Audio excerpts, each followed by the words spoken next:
Hello दोस्तों, स्वागत है आप सभी का आज की नई वीडियो में। आज हम बात करने वाले हैं बाल विकास एवं शिक्षा शास्त्र, चाइल्ड डेवलपमेंट एंड पेडागोजी के बारे में, जो कि आपके एग्जाम्स टेट और सीटेट 2026 के लिए बहुत ही महत्वपूर्ण है। इस वीडियो में हम लोग मोस्ट इंपोर्टेंट एमसीक्यू डिस्कस करेंगे डिटेल्ड एक्सप्लेनेशन के साथ में। चैनल को सब्सक्राइब करें, बेल आइकन को प्रेस कर लें ताकि हमारे आने वाले वीडियो नोटिफिकेशन आप तक पहुंचती रहे। चलिए शुरू करते हैं। पहला क्वेश्चन है, प्याजे के अनुसार बालक की संज्ञानात्मक संरचना में परिवर्तन किस प्रक्रिया द्वारा होता है? अकॉर्डिंग टू प्याजे, changes in child cognitive structure occur through with process. सही आंसर हो जाएगा ऑप्शन बी, अनुकूलन, अडेप्टेशन के द्वारा। प्याजे के अनुसार बालक नई सूचनाओं को आत्मसात, एसिमिलेशन और समायोजन, अकोमोडेशन द्वारा सीखता है, जिसे सामूहिक रूप से अडेप्टेशन कहते हैं। According to Piaget, children learn through assimilation and accommodation together, known as adaptation. Piaget के अनुसार बालक की संज्ञानात्मक संरचना में अनुकूलन के द्वारा परिवर्तन होता है। Piaget ने अपने सिद्धांत में 4 प्रमुख अवस्थाएं बताई हैं, जो कि इस प्रकार है। प्याजे के संज्ञानात्मक विकास के 4 चरण। प्याजे ने बच्चों में मानसिक विकास को 4 अवस्थाओं में बांटा है। पहली है संवेदी पेशीय अवस्था, सेंसरी मोटर स्टेज, से जन्म से 2 वर्ष है। इसमें शिशु अपनी इंद्रियों जैसे आंख, नाक और कान और शारीरिक गतिविधियों के माध्यम से सीखते हैं। इस अवस्था में वस्तु स्थायित्व, ऑब्जेक्ट परमानेंस का गुण आ जाता है, यानी चीजें आंखों से ओझल होने पर भी उनका अस्तित्व बच्चों के मस्तिष्क में बना रहता है। इसे संवेदी पेशी अवस्था कहा जाता है। इसका काल है जन्म से 2 वर्ष तक। दूसरा है पूर्व संक्रियात्मक अवस्था, प्री ऑपरेशनल स्टेज। इसे प्याजे ने 2 से 7 वर्ष का काल में रखा है। 2 से 7 वर्ष। इसमें बच्चा भाषा सीखने लगता है और चीजों के प्रतीक, सिंबल्स समझने लगता है। इसमें तार्किक सोच की कमी रहती है, खुद को ही केंद्र में मानना, अहम केंद्रवाद, इगोसेंट्रिज्म का भाव विकसित होता है बालक में, और चीजों को पलटना, ना जान पाना, जैसे 2 प्लस 3 इक्वल टू 5 होता है, तो 3 प्लस 2 भी 5 होगा, यह न समझ पाना पूर्व संक्रियात्मक अवस्था है। तीसरी है मूर्त संक्रियात्मक अवस्था, कंक्रीट ऑपरेशनल स्टेज, 7 से 11 वर्ष तक। इसकी विशेषता है बच्चा तार्किक रूप से सोचना शुरू कर देता है मूर्त संक्रियात्मक अवस्था में, लेकिन केवल ठोस या मूर्त दिखने वाली चीजों पर ही वह तार्किक चिंतन कर सकता है। जो बच्चे सामने से देख सकते हैं, स्पर्श कर सकते हैं, ऐसी वस्तुओं पर वह तार्किक चिंतन सोचना शुरू कर देता है। उपलब्धि की बात करें, वस्तुओं को उनके आकार या वजन के अनुसार क्रम में लगाना और संख्याओं का संरक्षण, कंजर्वेशन को समझना, यह बच्चे की विशेष उपलब्धि होती है। मूर्त संक्रियात्मक अवस्था 7 से 11 वर्ष में। चौथी और अंतिम अवस्था है औपचारिक संक्रियात्मक अवस्था, फॉर्मल ऑपरेशनल स्टेज, 11 वर्ष से वयस्क होने तक, 11 वर्ष से अधिक। इस अवस्था की विशेषता है अमूर्त सोच, एब्स्ट्रैक्ट थिंकिंग और वैज्ञानिक तरीके से समस्याओं को हल करने की क्षमता बालक में विकसित हो जाती है, और भविष्य की कल्पना करने लगता है। हाइपो हाइपोथेसिस, परिकल्पना बनाना और जटिल तर्क देना, इस अवस्था में बच्चे के अंदर गुण विकसित हो जाता है। औपचारिक संक्रियात्मक अवस्था में, जो कि 11 वर्ष से वयस्क होने तक चलती है। नेक्स्ट है निम्नलिखित में से कौन सा अंतर्दृष्टि अधिगम का समर्थक है? निम्न में से कौन से मनोवैज्ञानिक अंतर्दृष्टि अधिगम के समर्थक थे? सही आंसर है ऑप्शन बी, कॉलर। कॉलर ने अपना प्रयोग चिंपैंजी पर किया था। चिंपैंजी पर कॉलर ने अपना प्रयोग किया था, जिसमें समस्या समाधान समस्या समाधान समस्या समाधान अचानक समस्या समाधान अचानक बालक के मस्तिष्क में आ जाता है।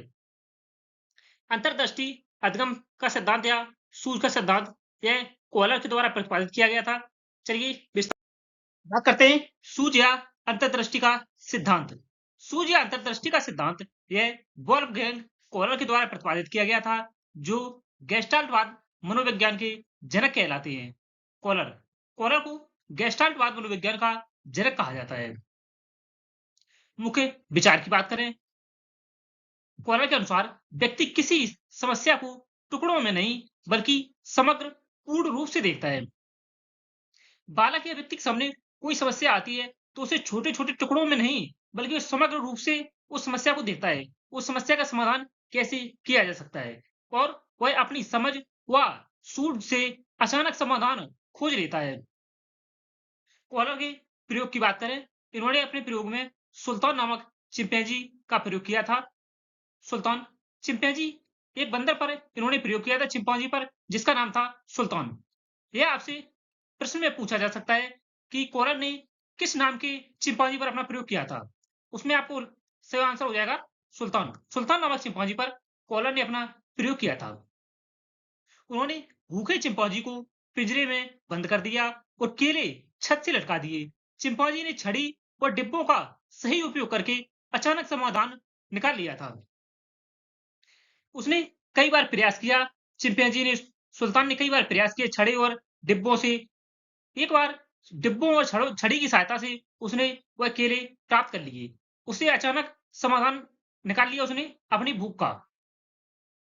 प्रमुख विशेषताओं की बात करें, अचानक समाधान, यह सिद्धांत प्रयास और त्रुटि ट्रायल एंड एरर के बजाय अचानक दिमाग की बत्ती जलने या सूझ आने पर जोर देता है। ट्रायल एंड एरर थ्योरी, यह सिद्धांत थॉर्नडाइक के द्वारा प्रतिपादित किया गया था। थॉर्नडाइक ने कहा था कि बालक का विकास क्रमिक रूप से होता है, क्रमिक रूप से होता है, और कोहलर ने कहा है कि यह अचानक बालक के विकास में किसी समस्या का समाधान अचानक से आ जाता है। समग्रता, समस्या को संपूर्ण रूप से समझना आवश्यक है। उद्देश्यपूर्ण की बात करें, यह रचनात्मक और उद्देश्यपूर्ण शिक्षा का आधार है। नेक्स्ट है, वाइगोत्स्की के अनुसार सीखने का सर्वश्रेष्ठ क्षेत्र कौन सा है? According to Vygotsky, which is the best area for learning?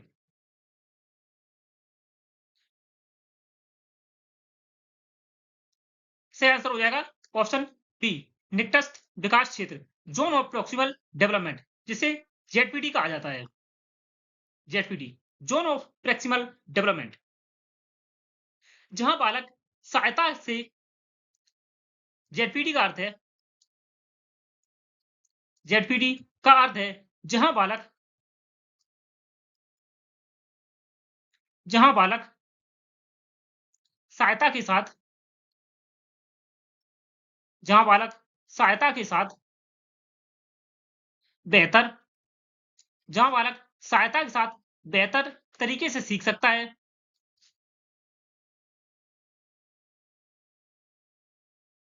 बेहतर सीख सकता है, जेडपीडी निकटस्थ विकास क्षेत्र कहलाता है।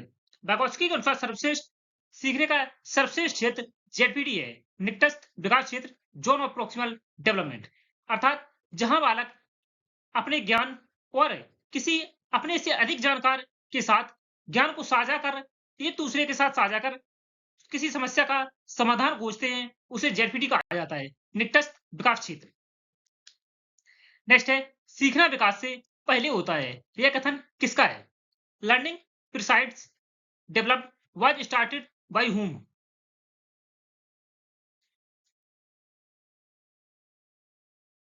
सही आंसर हो जाएगा ऑप्शन सी, वाइगोत्स्की का।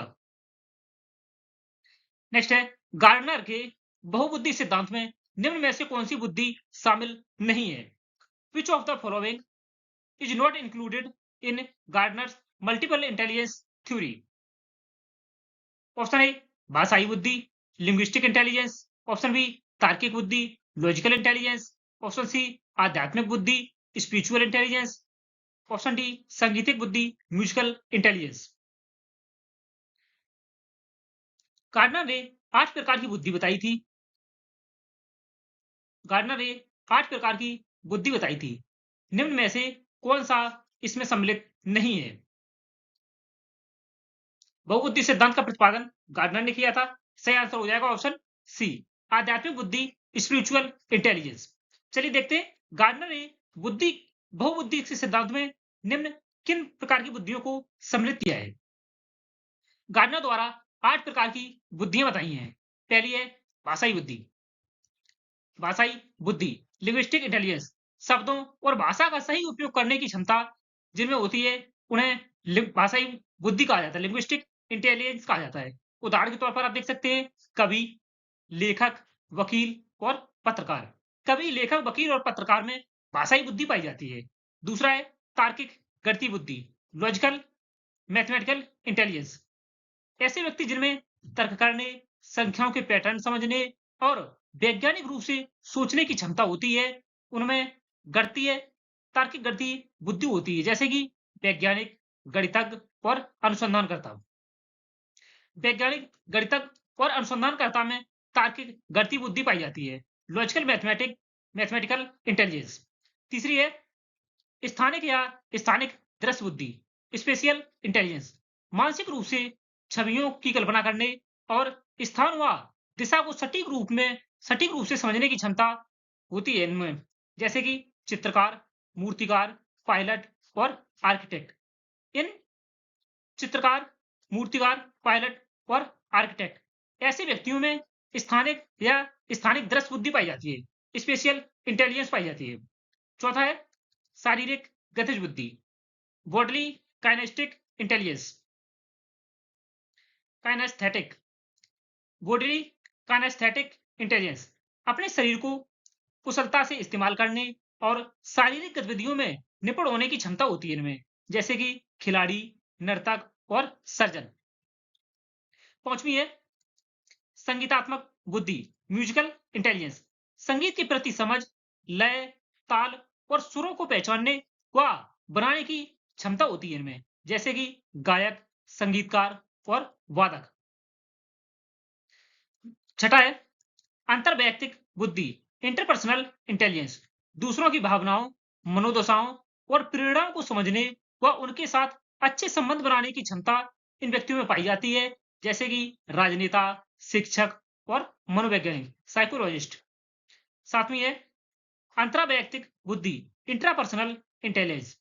इनमें स्वयं की भावनाओं, इच्छाओं, कमियों और विचारों को समझने व नियंत्रित करने की क्षमता पाई जाती है, जैसे कि दार्शनिक और आध्यात्मिक गुरु। आठवीं है प्रकृतिवादी बुद्धि, नेचुरलिस्ट इंटेलिजेंस। प्रकृति, पर्यावरण, पेड़ पौधों और जीवों की विविधता को पहचानने व समझने की क्षमता होती है इनमें, जैसे किसान, जीव विज्ञानी और वनस्पति शास्त्र। बाद में इन 8 प्रकार की बुद्धि बताने के बाद गार्डनर ने एक नवी प्रकार की बुद्धि का विकास किया। नवी प्रकार की बुद्धि बताई अस्तित्ववादी बुद्धि, एग्जिस्टेंशियल इंटेलिजेंस। ये 9वें प्रकार की बुद्धि बताई थी गार्डनर ने, 9वें प्रकार के रूप में जोड़ा था, जो जीवन के गहरे अर्थों और मृत्यु और ब्रह्मांड के बारे में सोचने से जुड़ी है अस्तित्ववादी बुद्धि। नेक्स्ट है तत्परता का नियम किसने दिया था? से आंसर हो जाएगा ऑप्शन ए, थॉर्नडाइक ने। थॉर्नडाइक ने 3 मुख्य नियम दिए थे, 3 मुख्य नियम दिए थे और 5 गौड़ नियम दिए थे। 3 मुख्य नियम दिए थे और 5 गौड़ नियम दिए थे। मुख्य नियम की बात करें, तत्परता का नियम, दूसरा है प्रभाव का नियम, तत्परता का नियम, प्रभाव का नियम, और तीसरा नियम है अभ्यास का नियम। तत्परता का नियम, प्रभाव का नियम और अभ्यास का नियम। थॉर्नडाइक के द्वारा 3 मुख्य नियम प्रतिपादित किए गए थे। तत्परता का नियम सही आंसर हो जाएगा ऑप्शन ए, थॉर्नडाइक के द्वारा प्रतिपादित किया गया था। नेक्स्ट है समावेशी शिक्षा का मुख्य उद्देश्य क्या है? What is the main objective of inclusive education? Option A प्रतिभाशाली बच्चों को अलग पढ़ाना, teaching gifted children separately. Option B विशेष आवश्यकता वाले बच्चों को अलग विद्यालय देना। Providing separate schools from children with special needs. Option C, सभी बच्चों को समान अवसर देना। Providing equal opportunities to all children. Option D, केवल समान बच्चों पर ध्यान देना। Focusing only on normal children. सबसे उपयुक्त आंसर निम्न में से कौन सा होगा?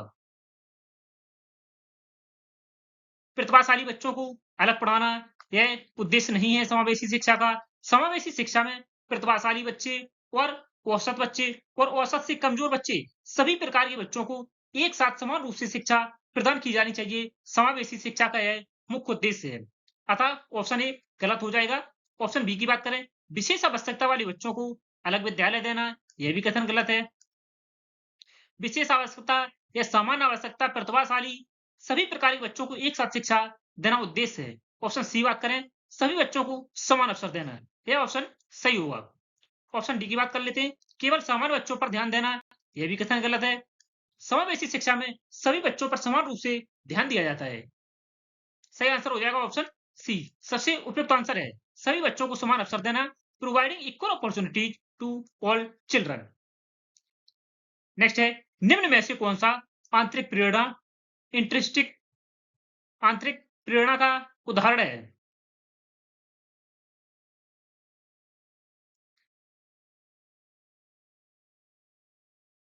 सही आंसर हो जाएगा ऑप्शन सी, ज्ञान प्राप्त करने की इच्छा। डिजायर टू गेन नॉलेज, यह आंतरिक प्रेरणा है। पुरस्कार प्राप्त करना, यह बाह्य प्रेरणा है, क्योंकि यह बाहर किसी व्यक्ति के द्वारा प्रदान किया जाता है। पुरस्कार प्राप्त करना यह बाहरी अप्रेरणा है, बाह्य अप्रेरणा है। पुरस्कार प्राप्त करने की इच्छा रखना यह आंतरिक प्रेरणा के अंतर्गत आ जाएगा। अच्छे अंक लाना, दंड से बचना। सही आंसर हो जाएगा ऑप्शन सी, ज्ञान प्राप्त करने की इच्छा रखना, यह आंतरिक प्रेरणा है। नेक्स्ट है, स्कैफोल्डिंग शब्द किससे संबंधित है? The term scaffolding is related to. सही आंसर हो जाएगा ऑप्शन बी, ब्रूनर। ब्रूनर ने स्कैफोल्डिंग शब्द की अवधारणा दी थी ब्रूनर ने। बात करते हैं जेरोम ब्रूनर की। जेरोम ब्रूनर का संज्ञानात्मक विकास सिद्धांत। जेरोम ब्रूनर का संज्ञानात्मक विकास सिद्धांत कॉग्निटिव डेवलपमेंट थ्योरी यह बताती है कि बच्चे दुनिया को कैसे समझते हैं और कैसे सीखते हैं। ब्रूनर का मानना था कि बच्चे अपने मानसिक अनुभवों को मुख्य रूप से 3 चरणों या विधियों के माध्यम से विकसित या व्यक्त करते हैं। ब्रूनर के द्वारा प्रदान किए गए 3 चरण। ज्ञान प्राप्त करने का क्रम हमेशा क्रिया से शुरू होकर अमूर्त विचारों तक जाता है। ब्रूनर के 3 चरणों में पहला चरण है सक्रिय विधि, इनएक्टिव मोड, क्रियात्मक अवस्था। यह जन्म से लेकर 18 महीने तक चलती है, लगभग 1 से 2 साल तक होती है। लगभग एग्जैक्ट बात करें, जन्म से 18 माह तक चलती है। ये आपको फैक्ट याद रखना है, जन्म से 18 वर्ष तक। इसमें बच्चा अपने वातावरण और वस्तुओं को शारीरिक क्रियाओं या हरकतों जैसे पकड़ना, चूसना, छूना, रोना, इन क्रियाओं के माध्यम से बच्चा सीखता है। दूसरी है दृश्य प्रतिमा विधि, आइकॉनिक मोड, प्रतिबिंबात्मक अवस्था इसे कहा जाता है। यह 18 वर्ष से 6 से 7 साल तक चलती है अवस्था है।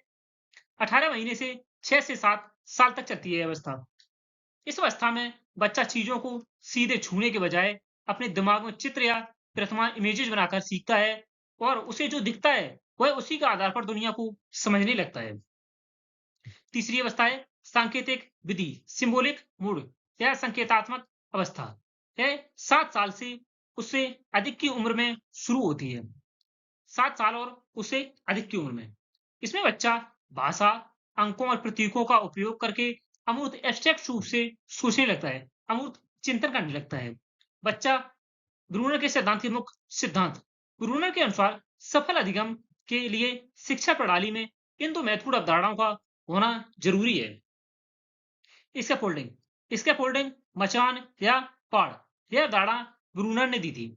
जब कोई बच्चा नया काम सीखता है तो शिक्षक या माता पिता उसे जो अस्थायी सहायता सपोर्ट प्रदान करते उसे मचान कहा जाता है। अर्थात बच्चा जैसे जैसे सीखता है उसमें उसके बड़े शिक्षक या माता पिता या भाई बहन के द्वारा जो उसे अस्थायी सहायता प्रदान की जाती है उसके कार्य करने में, सीखने में उसकी मदद की जाती है, उसे अस्थायी सहायता कहते हैं। उसे मचान कहा है। मचान या मचान या स्कैफोल्डिंग कहा जाता है। बच्चा जैसे-जैसे सीखता जाता है, वह सहायता धीरे-धीरे कम कर दी जाती है। अन्वेषण अधिगम की बात करें, डिस्कवरी लर्निंग, ब्रूनर का मानना था कि छात्रों को केवल रटाना नहीं चाहिए, बल्कि उन्हें खुद चीजों को खोज एक्सप्लोर करके और समस्याओं का समाधान करके सीखने के लिए प्रोत्साहित करना चाहिए। ब्रूनर का मानना है कि बच्चे को कोई भी चीज रटाना नहीं चाहिए, रटंत प्रणाली से मुक्त करना चाहिए। कोई भी चीज रटाना नहीं चाहिए, उन्हें वह स्वयं के द्वारा कार्य करके और उसे अस्थायी सहायता प्रदान करके उसे सीखने में मदद करनी चाहिए। नेक्स्ट है, निर्माणवादी शिक्षण में शिक्षक की भूमिका क्या होती है? What is the role of a teacher in constructivist teaching? निर्माणवादी शिक्षण में शिक्षक की क्या भूमिका होती है? शिक्षक की क्या भूमिका होती है? अभी हाल ही में हमने ब्रूनर का बहुबुद्धि सिद्धांत, ब्रूनर का संज्ञानात्मक विकास का सिद्धांत पर चर्चा की। उसमें कहा गया है कि छात्र को या बालक को शिक्षक या माता-पिता के द्वारा किसी कार्य में या उसे किसी कोई कौशल सीखने में उसकी सहायता करना, अस्थायी सहायता करना, वह निर्माणवादी शिक्षण है। उसमें शिक्षक की भूमिका मार्गदर्शक एवं सहायक की होती है। उसे मार्गदर्शन देना, उसकी सहायता करना, जहाँ वह सीखने में कठिनाई महसूस करता है, उसे वह बताना और आगे के कार्य को किस प्रकार गाइडेंस गाइड करना चाहिए, फैसिलिटेटर एंड गाइड का काम करना चाहिए शिक्षक को। शिक्षक की यह भूमिका है। सही आंसर हो जाएगा ऑप्शन सी, मार्गदर्शक एवं सहायक की भूमिका।